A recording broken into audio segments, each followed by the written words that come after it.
What's up, everyone? Welcome back to Locked On Sharks, the premier hockey podcast covering your favorite team in the Bay Area. JD is back, sunburnt as hell from Legoland, full of Lego and sprinkle waffles, and he's ready to talk Sharks. Talk Sharks hockey. We've got some news to cover today that we didn't get to because JD was in the aforementioned land of Lego. So we'll talk Barabanov, we'll talk Megna, we'll talk the draft. And then we'll get you out of here on a nice little Friday afternoon or morning, whenever you're listening to this. Hopefully your boss says when you get into work, take the day off. That would be a nice little treat. But yeah, hockey, Sharks. You're Locked On Sharks, your daily podcast on the San Jose Sharks. Part of the Locked On Podcast Network, your team every day.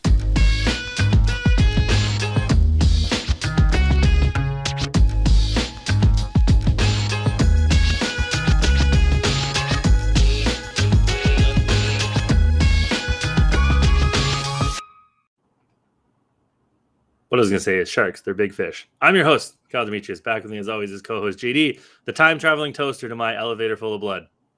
Ooh, that's a good one. Yeah, people are enjoying the Simpsons reference, the hardcore Simpsons references. Apparently, I'm just I don't know. We've really been going hard on the Simpsons recently, but I don't. It's my favorite show, so just watch that. Trios of Horror is the best one. You got the Shinning, you've got the time-traveling toaster. And you've got, is it Nightmare Cafeteria at the end of that one? Yeah. I'm not very good at this. No, yeah. It's Willie. Poor Willie. Homer, I can get you back, but you got to come with me. Maggie just absolutely dominates him in the back. Really good sight gag in that one when Homer goes back to the dinosaur land. He's all upset. He stomping on flowers. And then a mosquito comes by and he left hooks the mosquito so perfect. It's the deck. It's quite good. That episode's full of good lines. You can use your shinning on me, but not between 4 and 5. That's Willie's time. Yeah. Don't you mean shiny? Shh, you don't want to get sued. The blood usually gets off on the 3rd floor. And there's that weird John Denver joke as well. Yeah, it's quite good. And I also like when Homer's he gets knocked out by himself and Marge puts him in the fridge. Yeah. And then he's just eating food and Mo the ghost comes up. He's like, "Hey Homer, me and the ghouls have been talking. We think you should murder your family. Can't murder eating." He just gets dragged out. Oh, what a clutch up. Which one of those 3? Put those in. What order those 3 for the people? Probably the shiny one, the toaster one, and then the cafeteria, the Nightmare Cafeteria. But the Nightmare Cafeteria is so funny. Yeah. Sloppy Jimbo. But I don't know. There's so many perfect lines, especially the shiny one where there's so many great lines, Yeah, but she the Nightmare Cafeteria too. She checks the typewriter, just all feeling fine. And then the lightning goes and it's all over the walls. But Nightmare Cafeteria is so many good too, where he's I gotta go check on the free range children. Just the perfect line. You might say we killed Uter and cooked him up, and now Uter is inside of all of us. Scratch that last one. It's underrated compared to the other. I guess it's underrated because it gets overshadowed by the other 2. Yeah, but, it's definitely the best Treehouse by far. It's just absolute stellar work. Yes. Speaking of stellar work, do you want to talk draft or do you want to talk contracts? Let's do contracts first, so we can riff about the draft at the end. So yeah. Barabanov signed for a 2-year by $2.5 per million. That is stellar work. Yeah. Yeah. You can't be upset. I mean, you didn't want to. The risk was all along that you're signing was he 27, 28, 29? Yeah, 28. Something like that. Upper 20s. He's an older fellow compared to the rest of the league. An older chap. Hey, an old man's talking. How do you think you say dickety too in Russian? Anyway, so you didn't want to sign him to a 5-year deal or something of that nature, where if this is as good as he gets, especially because he's 27, 28, he's probably not going to get better. He might get a little bit of uptick, but you don't want to end up having him locked in a la Radim Šimić, for instance, where you're just never getting anything better, and you're just paying for declining value. So you didn't want to do Yeah. that, and then you didn't want to overpay him just in case you need still maneuverability. So a 2x2.5 really is probably the ideal outcome, considering he was never going to get paid like $1 million or something stupid like that. He was always going to get some kind of money, but 2x2.5. Yeah, Can't go especially wrong. because the original was like the Robbie Fabry deal, which is, was that Basically 4 like years? a 4x4 or something like that. It's like 4 years, $3 million, and he proved that he can be a top line or top six guy last year. He had 39 points, in playing last year.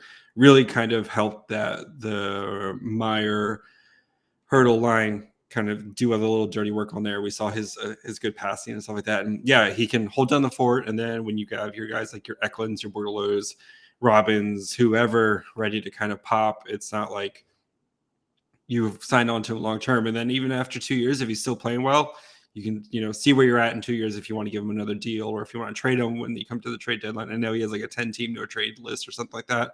But he does? Yeah, he has like a 10 team. San Jose? What are we doing? It's like 10 team. It's not that bad. Why though? Why do you have to set that precedent that It's everybody gets a no trade clause? What has he done to deserve that? It's so stupid. Anyway.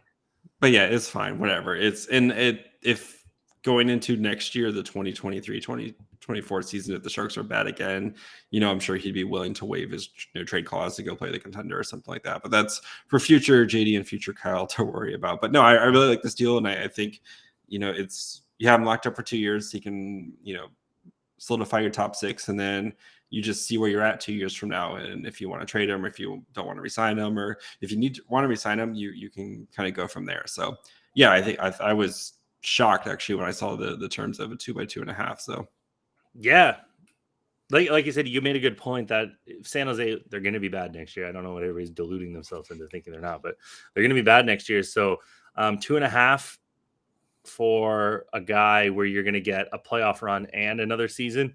If you're a Colorado, a Florida, a Rangers, a Toronto, something like that, you can it's much easier to fit in whatever the prorated version of 2.5 is at the end of the year. So you're trying to just fit in a couple $100,000, and then it's easy to maneuver 2.5 next year, or trade him again, or move out another contract and keep him. So it becomes very valuable, not only just to the San Jose and trying to help them win games, but that contract is highly movable, which is something you got to think about when you're bad and the players are getting close to 30. And especially if he doesn't improve, like we don't think he's going to improve from his 39 points to like 70 points. No, but if he's like a 40, 45, 50, tops out at 50, maybe that's better than the $5 million you're paying Kevin LeBanc to do the same thing. And he's nowhere close to that right now. So yeah. What do you think? How many Built Bars do you think he can buy for $2.5 million? Oh, all of the Built Bars. Do you think he would be interested in Built Bar's new offering of a birthday cake puff? Well, his birthday is next month, so this is perfect timing. He'll be turning 28 on June 17th. So all of the birthday cake puffs, and puffs are cool because if you don't really want a protein bar, you don't want all that work chewing, you go with a puff, which is just marshmallows covered in 100% real chocolate. And the good thing is about the birthday cake puff, it's only 150 calories, but you're still getting 16 grams of protein.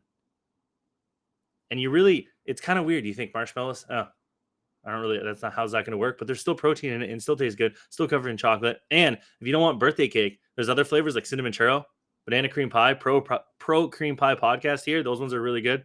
But if you do want the original Built Bars, you can always do that. Get your chocolate, get your double chocolate, get your mint, get your peanut butter. They also are only around 150 calories, 16 grams of protein, around 9 grams of sugar. So you don't have to worry about that. So go to built.com. Try to get the birthday cake puffs. It's probably only a limited time. Built Bar loves to do that. Just a little limited time action. See what's going on. So go to built.com. Get the birthday cake puffs. Get whatever your flavor is. Use promo code LOCKED15, LOCKED15, and get 15% off your order. Use promo code LOCKED15 for 15% off at built.com. On the flip side, Jaycob Megna side. Yeah, that's fine. Whatever. People It's fine. He I mean, signed. if it was anything more than the vet minimum, it would have been a terrible deal. Yeah, it's fine. He's a perfectly cromulent bottom pair defenseman, and Yeah, but he's not. he's okay. He's not Milosh. Like between him and Milosh, I prefer Megna. But like Megna's again, he's yes, but again, it's the same thing where it's like he's 29 right now. He's not going to get any better. But like, if you want to try to bury it, I know it's a one-way deal, but like you could probably bury him in the AHL. It's not nobody's going to try to claim him, type of thing. So like, it's fine. He's fine. And then if it gives you a little insurance in case Knizhov isn't ready for the start of next season, and then your Knizhovs and your Hatakas aren't ready to take over. And if you do buy out Vlasic, there's your third part. Yeah, who cares? God. It's fine. It's fine. I just like say they buy out Vlasic, Ferraro, Šimek, Megna. I don't think Šimek's going to be here, to be honest. I don't know if you saw his because he's back in the Czech Republic for Worlds or whatever, right? And Shang had an article about like where like in a local paper where he was said the Sharks lied to him and he felt like he was treated unfairly by the Sharks. So I actually don't think Šimek's going to be back. I think the Sharks will trade him even if it's a salary dump situation, because I don't know if that relationship may be at this point beyond repair if he feels like he's being mistreated by the Sharks. So yeah, so that should be fine. Then your left side is Ferraro, Megna, and Milosh, quite possibly Knizhov. The worst left side defense in the league. Not quite possibly. It will be. Ferraro's not a top pair guy.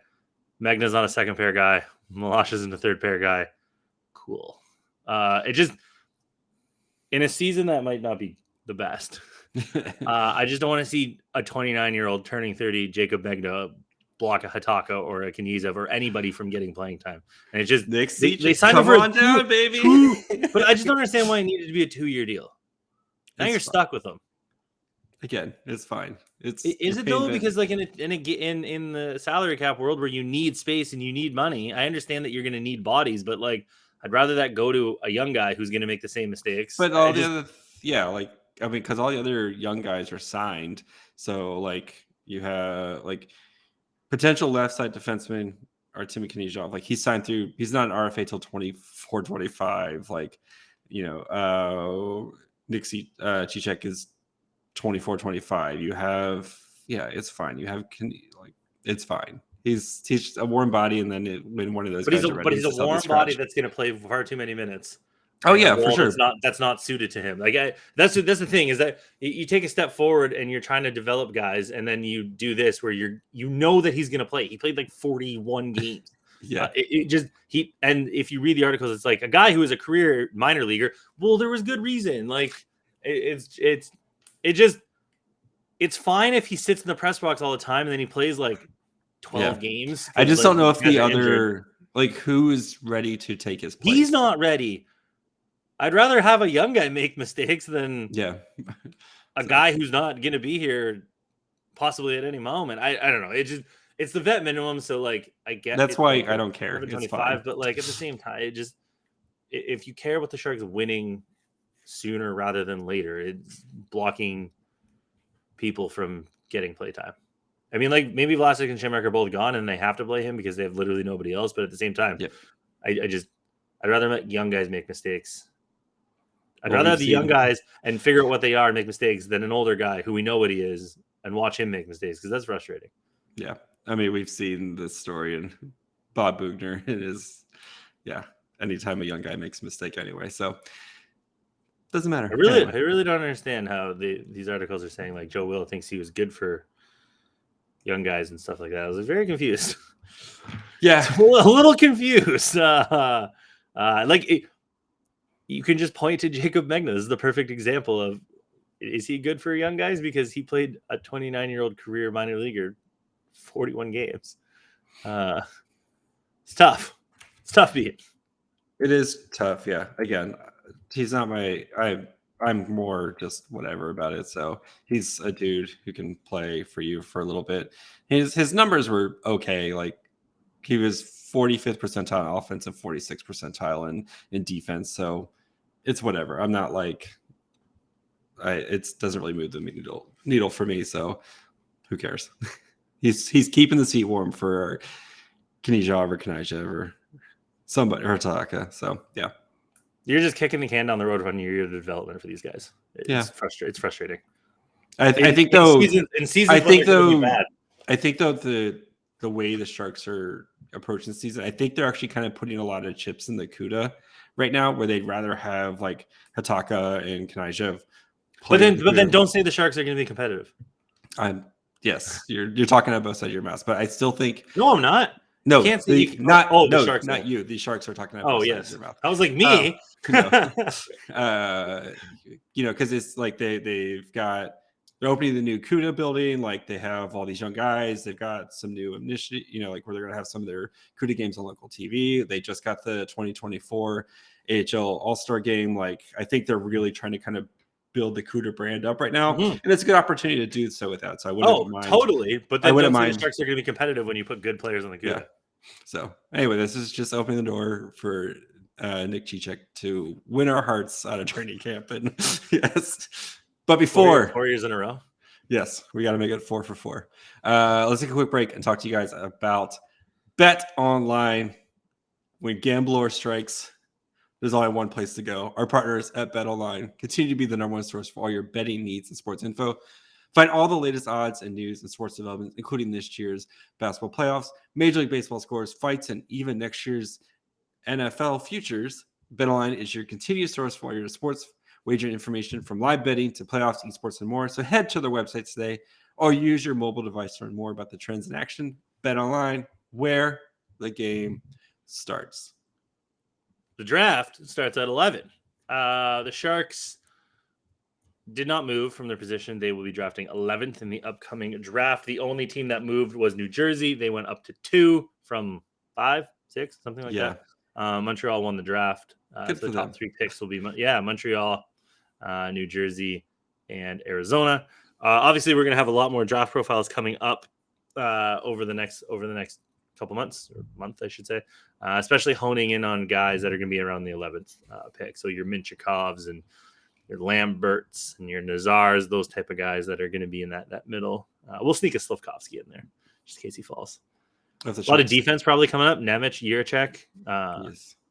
So we'll get those to you. But yeah, San Jose's picking 11. I don't know. It feels like they're picking too high for how good they are or how bad they are. Wait, you know what I'm saying? Yes, they're too far back for how bad they were. Yeah. So you could think average goaltending for that. But yeah, I mean, you wonder with this year, because it seems like the Devils were really interested in trading their pick before they got to the second pick. So you wonder if they're still going to be interested in that. Or if a team like Ottawa, who might be looking to try to feel like they have a core, they might be trying to add, a veteran guy. So maybe trading their 7th pick for a kind of a more veteran guy out of their core.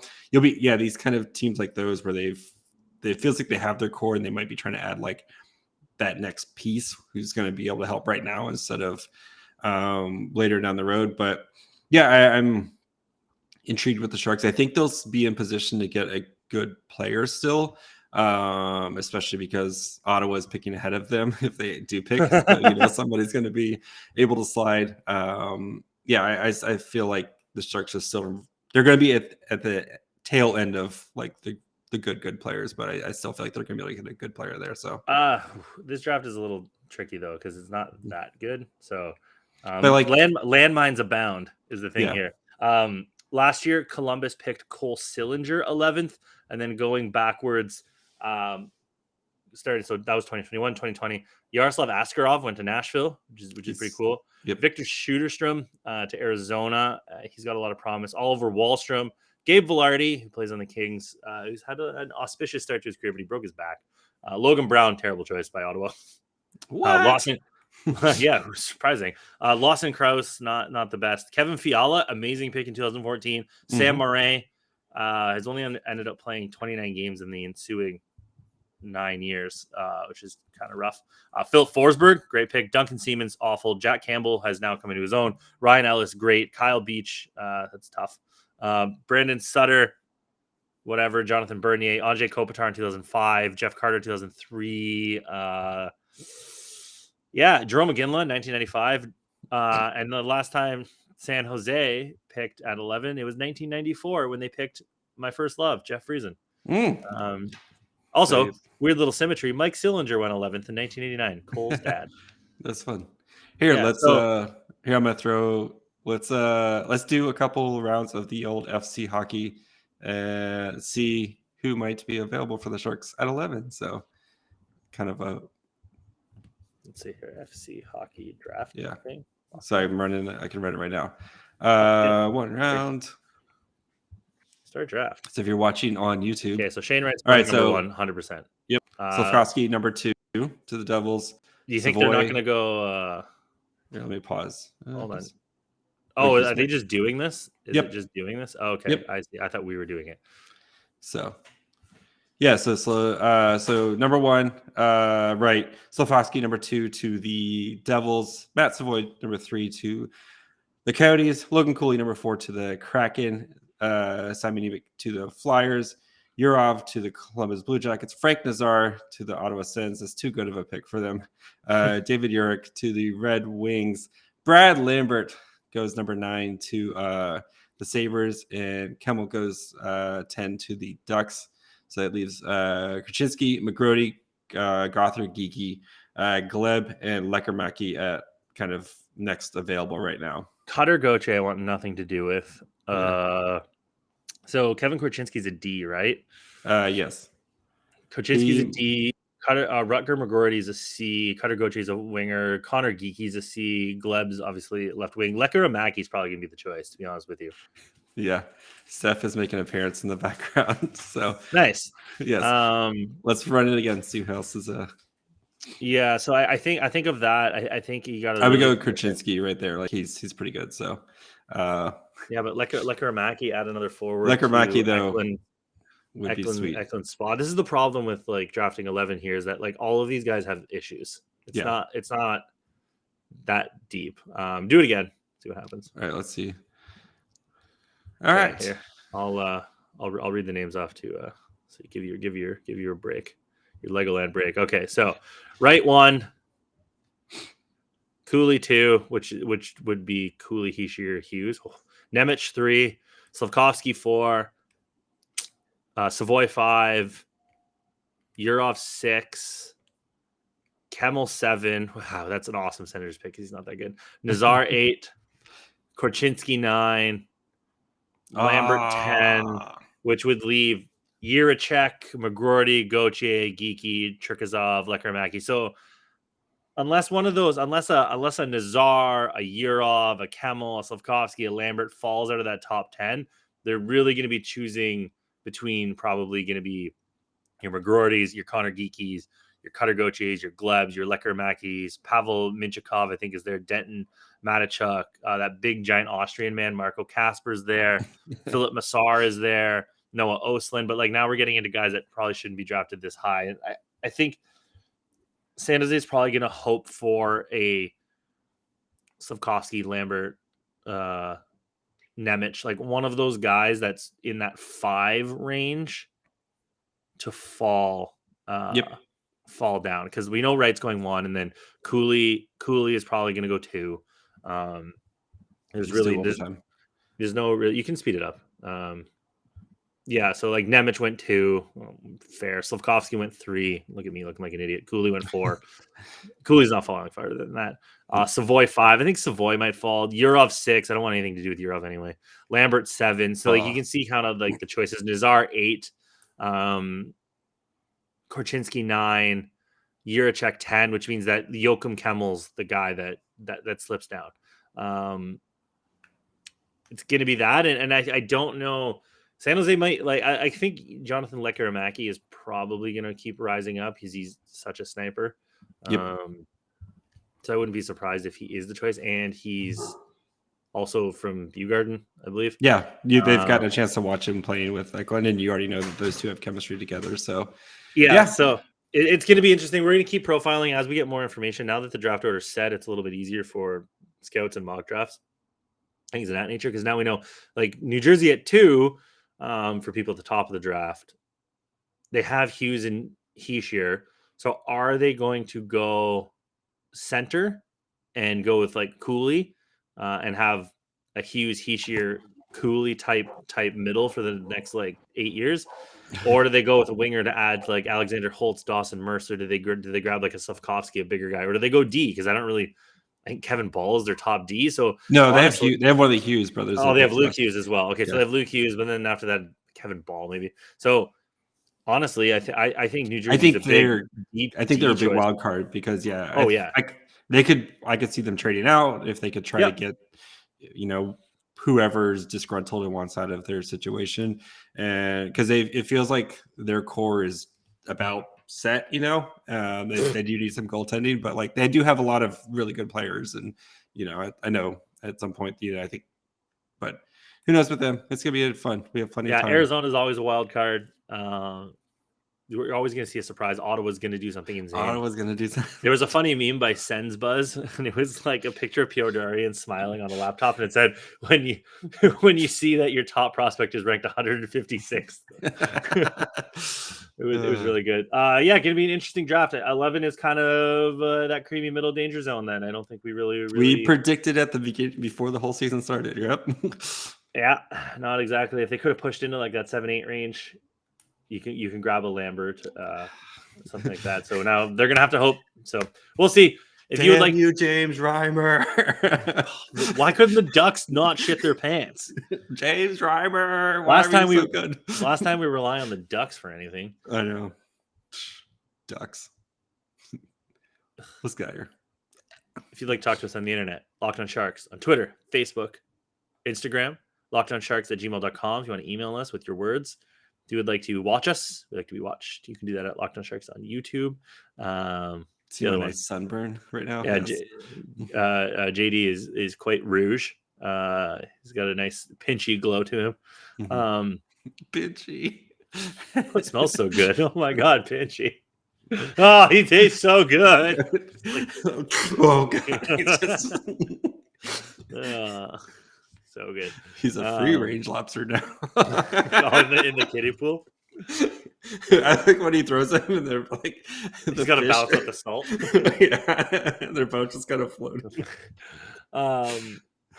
Amazon, Apple, Spotify, Locked On Sharks. If you'd like to follow JD or ask him about Legoland and how much sprinkles his children consumed in 3 days, you can do that at my fry hole. Kyle, I didn't go to Legoland. Asking questions about Legoland can be found at Kyle Demetrius. Thank you guys for making us your first San Jose Sharks listen. You can go check out any of the other amazing podcasts like the Locked On NHL podcast, especially with the playoffs going on and you don't want to hear us talk about the playoffs for some reason. Couple jabronis here talking about the playoffs. Or go check out any other amazing podcasts on the Locked On Network, such as Locked On Athletics. Bye, friends. Look how much bread I got from Costco. This was $7 Canadian. Look at that.